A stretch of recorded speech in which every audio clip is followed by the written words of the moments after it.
बच्चों, आज हम पढ़ेंगे क्लास 9th सामाजिक अध्ययन के अंतर्गत समकालीन भारत विषय का दूसरा अध्याय भारत का भौतिक स्वरूप। हम आपको बताएंगे बच्चों इस पाठ से संबंधित प्रश्नों के उत्तर। तो चलिए शुरू करते हैं। सबसे पहला प्रश्न है यहाँ पर आपका, निम्नलिखित विकल्पों में से सही उत्तर चुनिए। यहाँ पर आपको प्रत्येक प्रश्न के कुछ विकल्प दिए हुए हैं जिनमें से आपको सही विकल्प चुनना है। और आप देख सकते हैं पहले प्रश्न का फर्स्ट पार्ट है, एक स्थलीय भाग जो तीन ओर से समुद्र से घिरा हो उसे क्या कहते हैं। यहाँ पर आपके लिए विकल्प हैं बच्चों, क है तट, ख है प्रायद्वीप, ग है द्वीप और घ है इनमें से कोई नहीं। तो आप जानते हैं कौन सा विकल्प यहाँ पर सही होगा। चलिए उत्तर देख लेते हैं। उत्तर है यहाँ पर आपका ख है प्रायद्वीप, सही है। इसके बाद सेकंड पार्ट है बच्चों, और इसमें पूछा है यहाँ पर, भारत के पूर्वी भाग में म्यांमार की सीमा का निर्धारण करने वाले पर्वतों का संयुक्त नाम। और ये चार विकल्प हैं आपके लिए यहाँ पर, क है हिमाचल, ख है पूर्वांचल, ग उत्तराखंड और घ है इनमें से कोई नहीं। तो आप समझ सकते हैं इनमें से कौन सा विकल्प सही होगा। चलिए उत्तर बता देते हैं आपको। उत्तर होगा यहाँ पर आपका ख है पूर्वांचल, सही है। आप इसे लिख सकते हैं। इसके बाद बच्चों पहले प्रश्न का थर्ड पार्ट है, गोवा के दक्षिण में स्थित पश्चिमी तटीय पट्टी। और क है कोरोमंडल, ख है कन्नड़, ग कोंकण और घ है उत्तरी सरकार। तो यहाँ पर आपका उत्तर क्या होगा। उत्तर होगा आपका कन्नड़। आप देख रहे हैं यहाँ पर पहले प्रश्न का फोर्थ पार्ट है बच्चों, यहाँ पर पूर्वी घाट का सर्वोच्च शिखर। और क है अनाईमुडी, ख है महेंद्रगिरी, ग है कंचनजंगा और घ खासी। तो इनमें से आपको सही ऑप्शन चुनना है। क्या होगा आपका उत्तर, आप उत्तर में लिख सकते हैं महेंद्रगिरी। इसके बाद बच्चों यहाँ पर आपका शुरू हो जाता है दूसरा प्रश्न, निम्नलिखित प्रश्नों के संक्षेप में उत्तर दीजिए। पहला प्रश्न है, भूगर्भीय प्लेटें क्या हैं। उत्तर आप क्या लिखेंगे। उत्तर लिखेंगे भूगर्भीय प्लेटें पृथ्वी की ठोस परत के नीचे मौजूद पारंपरिक धाराएं इसकी परपटी या स्थलमंडल को कई बड़े भागों में बांटती है। इन भागों को टेक्टोनिक या स्थलमंडल प्लेट कहा जाता है। आई बात समझ में। इस प्रकार से आप अपने पहले प्रश्न का उत्तर यहाँ पर लिख सकते हैं बच्चों। फिर आता है आपका दूसरा प्रश्न, और इसमें पूछा है, आज के कौन से महाद्वीप गोंडवाना लैंड के भाग थे। तो उत्तर में क्या लिखेंगे। उत्तर लिखेंगे गोंडवाना भूमि में वर्तमान भारत, ऑस्ट्रेलिया, दक्षिण अफ्रीका एवं दक्षिण अमेरिका एक ही भूखंड में शामिल थे। यह दक्षिणी गोलार्ध में स्थित था। इस प्रकार से आप अपना उत्तर लिख सकते हैं। फिर आता है तीसरा प्रश्न है यहाँ पर, भाबर क्या है। उत्तर लिखेंगे भाबर वह तंग पट्टी है जिसका निर्माण कंकड़ों के जमा होने से होता है, जो शिवालिक की ढलान के समांतर सिंधु एवं तिस्ता नदियों के बीच पाई जाती हैं। इस पट्टी का निर्माण पहाड़ियों से नीचे उतरते समय विभिन्न नदियों द्वारा किया जाता है। सभी नदियां भाबर पट्टी में आकर विलुप्त हो जाती हैं। आई बात समझ में। इस प्रकार से आप अपने इस तीसरे प्रश्न का उत्तर लिख सकते हैं बच्चों, याद भी करें साथ साथ। फिर आता है आपका चौथा प्रश्न है यहाँ पर, हिमालय के तीन प्रमुख विभागों के नाम उत्तर से दक्षिण के क्रम में बताइए। उत्तर लिखेंगे हिमालय विश्व की सर्वाधिक ऊंची एवं मजबूत बाधाओं को प्रतिनिधित्व करता है। उत्तर दिशा से दक्षिण की ओर इसे तीन भागों में बांटा जा सकता है। और नंबर 1 लिखेंगे आप महान या आंतरिक हिमालय अथवा हिमाद्री। इसमें लिखेंगे सबसे उत्तरी भाग जिसे महान या आंतरिक हिमालय अथवा हिमाद्री कहा जाता है। दूसरा लिखेंगे हिमाचल या निम्न हिमालय। हिमाद्री के दक्षिण में स्थित श्रृंखला हिमाचल या निम्न हिमालय के नाम से जानी जाती है। यह श्रृंखला मुख्यतः अत्यधिक संपीड़ित कायांतरित चट्टानों से बनी है। पीर पंजाल श्रृंखला सबसे बड़ी एवं सर्वाधिक महत्वपूर्ण श्रृंखला का निर्माण करती है। कुछ अन्य महत्वपूर्ण श्रृंखलाएं जैसे धौलाधार और महाभारत श्रृंखलाएं हैं। आई बात समझ में। इसके बाद लिखेंगे नंबर 3 पर शिवालिक। हिमालय की सबसे बाहरी श्रृंखला को शिवालिक कहा जाता है। यह गिरिपथ श्रृंखला है तथा हिमालय के सबसे दक्षिणी भाग का प्रतिनिधित्व करती है। तो इस प्रकार से आप लिख सकते हैं अपना उत्तर। फिर होता है बच्चों यहाँ पर पांचवा प्रश्न शुरू, और इसमें पूछा है, अरावली और विंध्याचल की पहाड़ियों में कौन सा पठार स्थित है। उत्तर क्या लिखेंगे। उत्तर लिखेंगे मालवा का पठार। ठीक है। और छठा प्रश्न है आपका, भारत के उन द्वीपों के नाम बताइए जो प्रवाल भित्ति के हैं। तो उत्तर में लिखेंगे लक्षद्वीप समूह। इस प्रकार से आप अपने उत्तर लिखते चले जाएं। फिर आता है यहाँ पर तीसरा प्रश्न बच्चों, निम्नलिखित में अंतर स्पष्ट कीजिए। और यहाँ पर जो है 1 नंबर पर अपसारी और अभिसारी भूगर्भीय प्लेटें, 2 नंबर पर बांगर और खादर, 3 पर पूर्वी घाट और पश्चिमी घाट। तो यहाँ पर आपने अंतर बताना है। तो यहाँ पर आपको उत्तर बताना है। सबसे पहले लिखेंगे आप अपसारी तथा अभिसारी भूगर्भीय प्लेटें और एक टेबल सी बना लेंगे जैसे आपको यहाँ पर दिखाई दे रहा है बच्चों। इसके लिए एक तरफ लिखेंगे आप अपसारी भूगर्भीय प्लेटें और दूसरी तरफ अभिसारी भूगर्भीय प्लेटें, और फिर लिखना शुरू करेंगे वे प्लेटें जो एक दूसरे की ओर आती हैं तथा अपसारी परिसीमा का निर्माण करती हैं उन्हें अपसारी भूगर्भीय प्लेट कहा जाता है।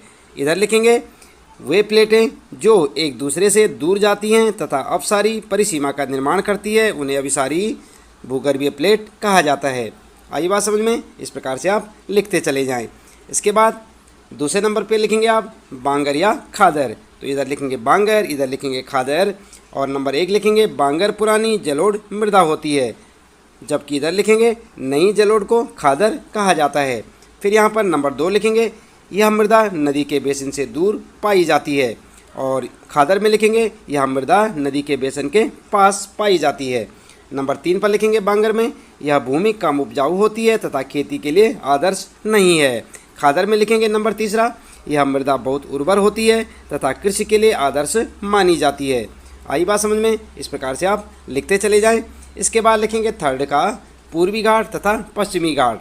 इधर लिखेंगे बच्चों पूर्वी घाट और यहाँ पर लिखेंगे पश्चिमी घाट।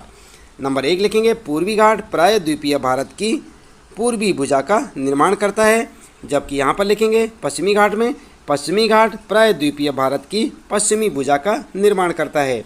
नंबर 2 पॉइंट लिखेंगे इस घाट की ढलानों पर वर्षा कम है, और यहाँ पर लिखेंगे इस घाट की पश्चिमी ढलानों पर पूर्वी घाट की अपेक्षा वर्षा कम होती है।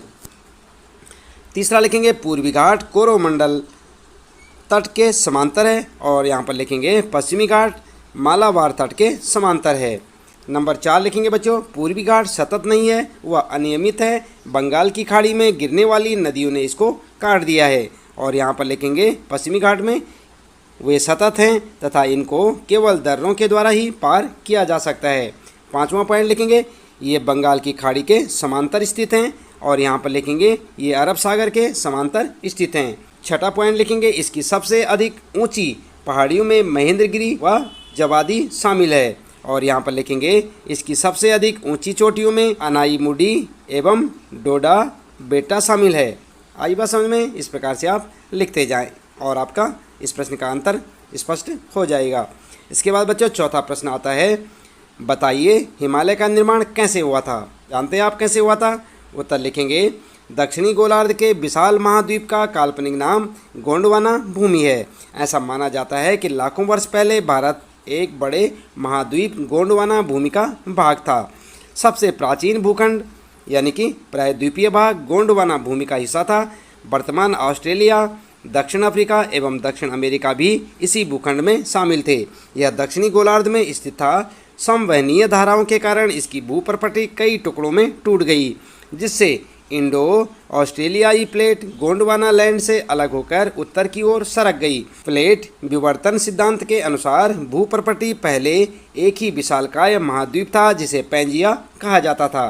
उत्तरी भाग में अंगारा भूमि थी, दक्षिणी भाग में गोंडवाना भूमि। भूप्रपट्टी के नीचे मौजूद पिघले हुए पदार्थ ने भूप्रपट्टी या लिथोस्फीयर को कई बड़े टुकड़ों में बांट दिया, जिन्हें लिथोस्फेरिक या टेक्टोनिक प्लेट कहा जाता है। जो अवसादी चट्टान टक्कर के कारण वलित होकर इकट्ठे हो गए उन्हें टेंथीस के नाम से जाना जाता है। गोंडवाना भूमि से अलग होने के बाद इंडो ऑस्ट्रेलियाई प्लेट उत्तर में यूरेशियन प्लेट की ओर खिसक गई। यह दो प्लेटों में टकराव का कारण बना और इस टकराव के कारण टेंथीस की अवसादी चट्टानें वलित होकर पश्चिमी एशिया की पर्वतीय श्रृंखला तथा हिमालय के रूप में उभर गई।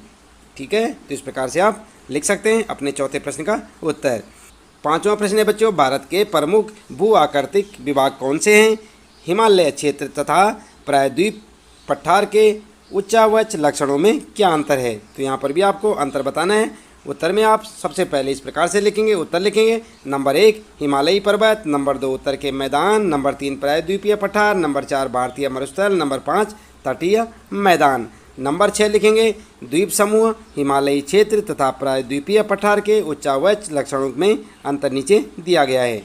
ठीक है, इसके लिए बच्चों आप एक टेबल सी बना लेंगे जैसे आप यहाँ पर देख रहे हैं, और एक तरफ लिखेंगे हिमालयी क्षेत्र, दूसरी तरफ लिखेंगे प्रायद्वीपीय पठार, और नंबर 1 पर लिखेंगे विश्व के सर्वाधिक ऊंचे पर्वतों एवं गहरी घाटियों से मिलकर बना है।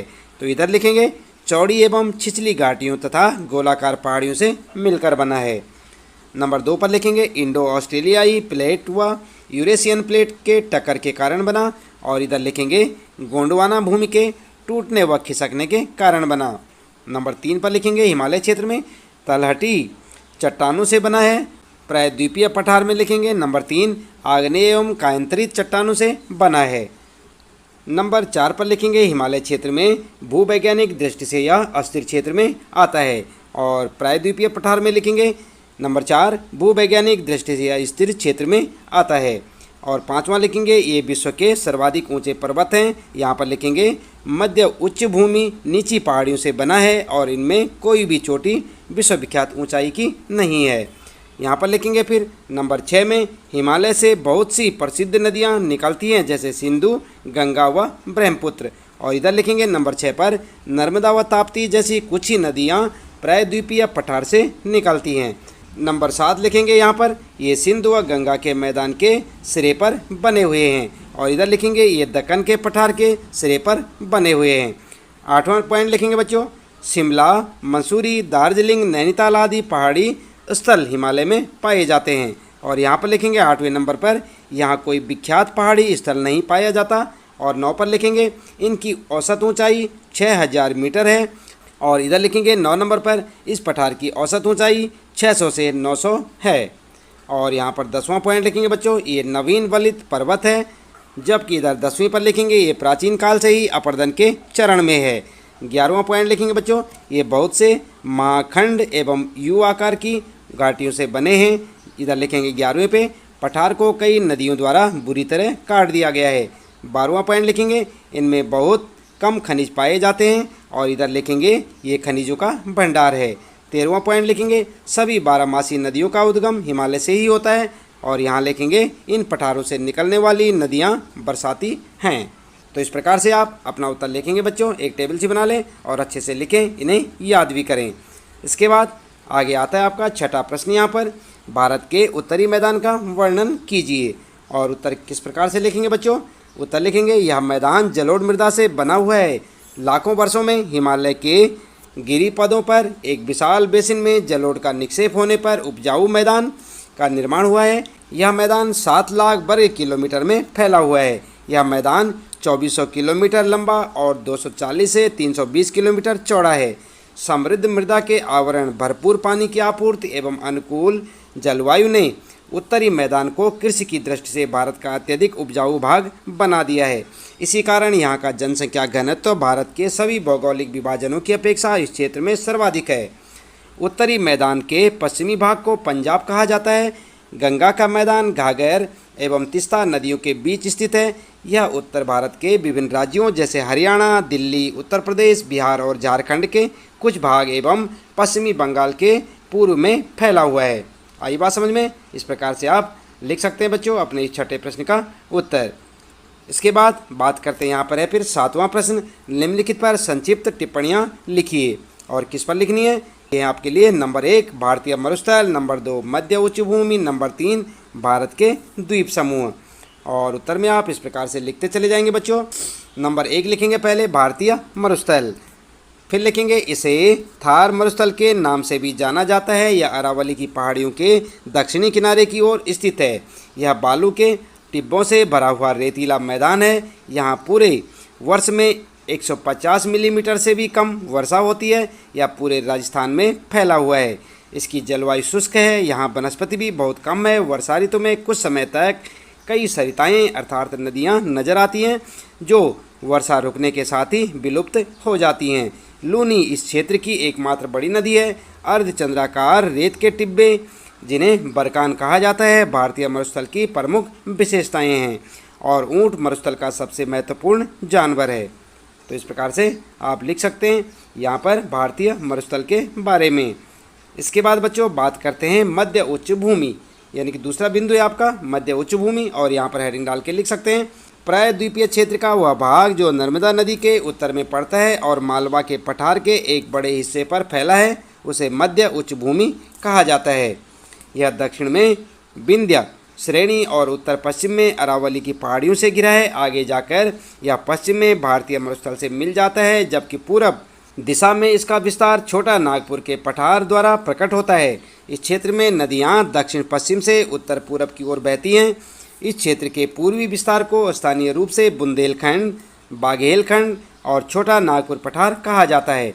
छोटा नागपुर पठार आग्नेय चट्टानों से बना है। आग्नेय चट्टानों में खनिज भरपूर मात्रा में होते हैं और इसलिए इस पठार को खनिजों का भंडार कहा जाता है। आई बात समझ में? इस प्रकार से लिख सकते हैं आप मध्य उच्च भूमि के बारे में। इसके बाद बच्चों आगे आता है तीसरे नंबर पर भारत के द्वीप समूह, और यहाँ पर आप लिखेंगे लक्षद्वीप मुख्य भूमि के दक्षिण पश्चिम में अरब सागर में केरल के मालाबार तट के पास स्थित है। पहले इनको लकाद्वीप, निकाय और एमीन द्वीप के नाम से जाना जाता था। 1973 में इनका नाम लक्षद्वीप रखा गया। लक्षद्वीप का प्रशासनिक मुख्यालय कावरती में है। यह द्वीप समूह छोटे प्रवाल द्वीपों से बना है। यह 32 वर्ग किलोमीटर के छोटे से क्षेत्र में फैला हुआ है। इस द्वीप समूह पर पौधों एवं जीवों की बहुत सी प्रजातियां पाई जाती हैं। इस प्रकार से आप लिख सकते हैं बच्चों भारत के द्वीप समूह के बारे में। अब इसके बाद आता है बच्चों आपका मानचित्र कौशल। आप देख रहे हैं यहाँ पर भारत के रेखा मानचित्र पर निम्नलिखित दिखाइए और क्या क्या दिखाना है। नंबर 1 पर्वत शिखर जैसे कि केटू, कंचनजंगा, नांगा पर्वत, अनाई मुडी, और नंबर 2 पठार बताने आपको शिलोंग, छोटा नागपुर, मालवा तथा बुंदेलखंड। नंबर 3 पर आपको ये सब बताना है बच्चों थार मरुस्थल, पश्चिमी घाट, लक्षद्वीप समूह, गंगा यमुना दोआब और कोरो मंडल तट। तो आप किस प्रकार से बताएंगे, यहाँ पर आप जो है मानचित्र में देख सकते हैं। आपकी पाठ्य पुस्तक में आपको इस प्रकार का एक मानचित्र देखने को मिलेगा। आप उसे देख सकते हैं बच्चों और उसे ठीक इसी प्रकार से बनाते चले जाएं। इसके बाद इस प्रकार से भी आप देख सकते हैं हिमालय पर्वत का एक मानचित्र होगा आपकी पाठ्य पुस्तक में, आप इसे बना सकते हैं। आई बात समझ में? और इसके बाद आगे आता आपके लिए क्रियाकलाप से संबंधित प्रश्न हैं। दी गई वर्ग पहेली में कुछ शिखरों, दर्रों, श्रेणियों, पठारों, पहाड़ियों एवं घाटियों के नाम छुपे हैं, उन्हें ढूंढिए और ज्ञात कीजिए ये आकृतियाँ कहाँ स्थित हैं। आप अपनी खोज क्षैतिज, ऊर्ध्वाकार या विकर्णीय दिशा में कर सकते हैं। तो यहाँ पर जो है आपके लिए वर्ग पहेली दी हुई है और आपको इसे हल करना है बच्चों। तो किस प्रकार से करेंगे आप ध्यान दें। इस प्रकार से लिख सकते हैं आप ऊर्ध्वाकार में लिखेंगे छोटा नागपुर, ठीक है, कोंकण, मालवा, सिपल्लिका, बोमडिला, सतपुरा, और इधर लिख सकते हैं अरावली, जयंतिया, नीलगिरी, विंध्या और सह्याद्री।